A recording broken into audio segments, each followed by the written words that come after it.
अगर मुसलमान नहीं होता तो क्या इस देश के अंदर एससी एसटी ओबीसी आज इस हालत में होता जिसमें आज है वो? ये बिकॉज ऑफ मुस्लिम है कि इस देश के अंदर उन लोगों ने बाबा साहब को चुन करके भेजा अपने बलबूते पर, तब जाकर के बाबा साहब कॉन्स्टिट्यूशनल असेंबली में गए। 9 दिसंबर कुछ नहीं मिल रहा है लेकिन पकड़े रखूंगा इसको मैं। तो इन लोगों को जब इस कमजोरी का इस देश के अंदर पता चल चुका है कि ये बेवकूफ़ किस्म के लोग हैं, ये एससी एसटी ओबीसी, ये पकड़े रहेंगे इस पेड़ को, ये हिल नहीं सकते हैं इस पेड़ से, तो इसका जो फायदा है कौन उठा रहा है आप देखिए। क्या आपके लोग आज आईएएस बन रहे हैं? क्या आपके लोग आज आईपीएस बन रहे हैं? क्या आपके लोग कलेक्टर बन रहे हैं, इंजीनियर बन रहे हैं, डॉक्टर बन रहे हैं? नीट के अंदर लिख करके ये लोग क्या क्या दे रहे हैं, किस तरीके से इंटरप्रिटेशन कर रहे हैं, किस तरीके से आपके आरक्षण को बर्बाद कर रहे हैं। मतलब आप ये देखिए कि एक व्यक्ति जिसने कभी जिंदगी में हाथ में बल्ला नहीं पकड़ा है, बैट बल्ला जिसे कहते हैं, वो जाकर के बीसीसीआई का हेड बना दिया जाता है। कौन सा आरक्षण है भाई वहां पर? एक व्यक्ति जिसने कभी एक मंत्रोच्चारण नहीं करा है, वो जाकर के बड़े बड़े मंदिरों का पुजारी बना दिया जाता है। अभी कौन सा आरक्षण है वहां पर? एक व्यक्ति जिसकी सोर्स लगती है, जो कभी स्कूल नहीं गया है, वो सीधा जाकर के कलेक्टर, इंजीनियर, डॉक्टर बन जा रहा है। किसकी सोर्स है वहां पर? कौन सा आरक्षण के तहत वो वहां पर जा रहा है? तो ये हमारे लोग जो हैं ये बेवकूफ लोग हैं, वो गलती उनकी नहीं है, वो तो इंटेलिजेंट लोग हैं। बेवकूफ लोग हमारे लोग हैं। अगर इन बेबुद्धि के लोगों को ये बोलने लग जाए कि भैया तुम अपनी जो जाति है ना, जिस पेड़ को तुमने पकड़ रखा है, इसे अलग फेंक दो, इनसे वो नहीं होगा, इन्हें लेंगे तो इनके संगठन बनेंगे, इनकी खुद की जातियों के संगठन बनेंगे, तथाकथित जाटव, तथाकथित वाल्मीकि, तथाकथित मतलब जितनी भी जातियां हैं, एससी एसटी ओबीसी जितनी भी हैं, आप इन चीजों को पकड़ करके रखेंगे। आप इतना नहीं समझ पा रहे हैं कि आपके पास संसाधनों में कितनी हिस्सेदारी है। 20-20 गज के मकानों में आप रहते हैं, गंदी गंदी नालियां आपके अगल बगल बहती हैं, आपकी औकात 1 रुपए की नहीं है देश के अंदर। जो मर्जी आपकी बेटी को पकड़ करके बलात्कार कर देता है, उसके बाद रात को प्रशासन उसको 2 बजे जिंदा जला देता है। आप अपने आप को समझ ही नहीं रहे, आपकी अपनी एक इंडिविजुअल आइडेंटिटी नहीं है क्या? उसके बाद फिर जब हम बातें हैं इस हिंदू और मुस्लिम वाली बातों पे, तो इनको सबको हिंदू बनाना होता है। अरे आप बनाइए ना हिंदू, सबको बनाइए हिंदू। तो जो एक हिंदू जो 5000 गज की कोठी में रह रहा है, और एक हिंदू जो 50 गज का मकान भी नसीब नहीं है उसको, एक हिंदू जिसमें 500 बीघे की जमीन है, एक हिंदू जिसे 5 बीघे का भी पट्टा नहीं है, 5 बीघे बहुत ज्यादा बता रहा हूँ, 500 गज का भी पट्टा नहीं है खेती का उसका, फिर किस प्रकार का हिंदू हिंदू है? ये मेरे को नहीं समझ में आ रहा है। भूखे 20 करोड़ से ज्यादा लोग, ये मेरा सर्वे तो नहीं है, ये तो सरकारी सर्वे है, 20 करोड़ से ज्यादा इस देश के अंदर लोग भूखे सोते हैं, है ना? तो आप इन लोगों के जो मुंह, जैसे कुत्ते को एक खून मुंह लग जाता है ना सर मैम, उस तरीके से इन लोगों को खून मुंह लग गया है। अब इनको पता है कि इन सबको डरा लो कि मुसलमान ने आपका नुकसान करा, मुसलमान ने ये करा, मुसलमान ने वो करा, और ये लोग बहक जाएंगे। सोशल मीडिया पे 5-5 हजार लोगों की टीम इन लोगों की आईटी पर प्रोपागेंडा को स्थापित करती है।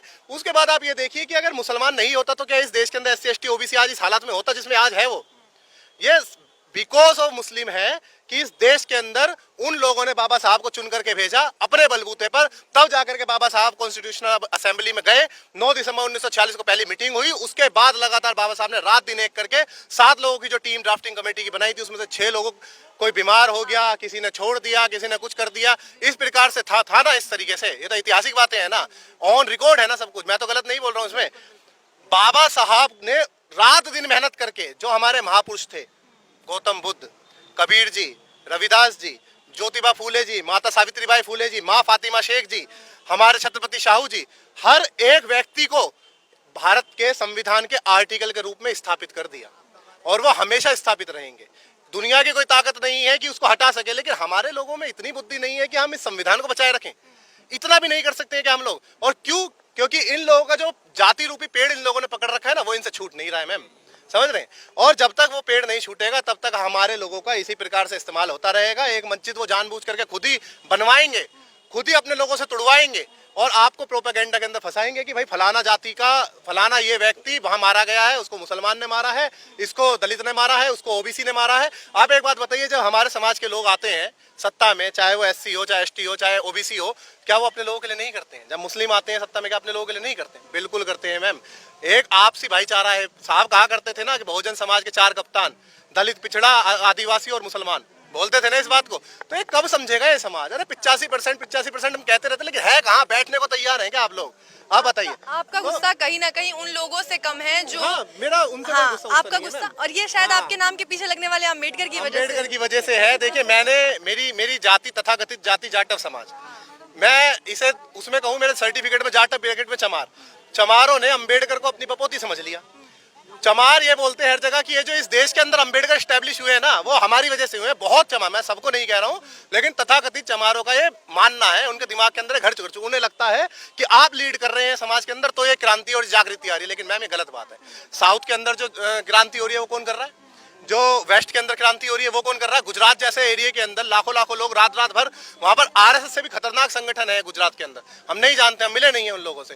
वेस्ट के अंदर, ईस्ट के अंदर जो, तो ये खुद जातिवाद में फंस गए हैं। आप बताइए, आप ये खुद तथाकथित जाति जो है जातिवाद में फंस गई है ना, तो आप इस तरीके से भला होगा क्या? आप बताइए। आप इसको डिमोलिश नहीं कर पा रहे हैं, आप वहां पर फिर ठेकेदारी ले रहे हैं आगे बढ़ने की बहुजन समाज के, मतलब आप देखिए किस तरीके से चल रहा है। बाबा साहब तो नहीं थे ना इस जाति से, ज्योतिबा फुले तो नहीं थे ना इस जाति से, छत्रपति शाहू जी महाराज तो नहीं थे ना। तो ये समझने की जरूरत है, आवश्यकता है कि तमाम समाज को, हम सबको जो रोटी बेटी का संबंध है वो स्थापित करके आगे बढ़ना होगा।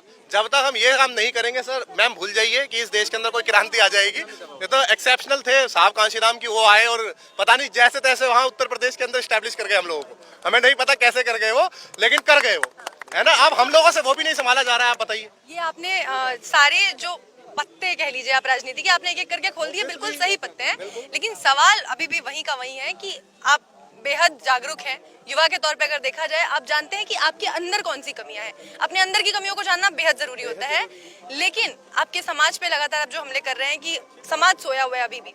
सवाल यही है कि इस समाज को जागृत करने में और कितना समय लगेगा और इसका फायदा कब तक इस तरीके से राजनीतिक पार्टियां उठाती रहेंगी। देखिए, साहब कांशीराम ने कहा था कि मुर्दों में आग फूक रहा हूँ, मुर्दों में, उन्होंने आदमी नहीं बोला था। तो साहब का मानना था कि ये तो समाज है ही मुर्दा।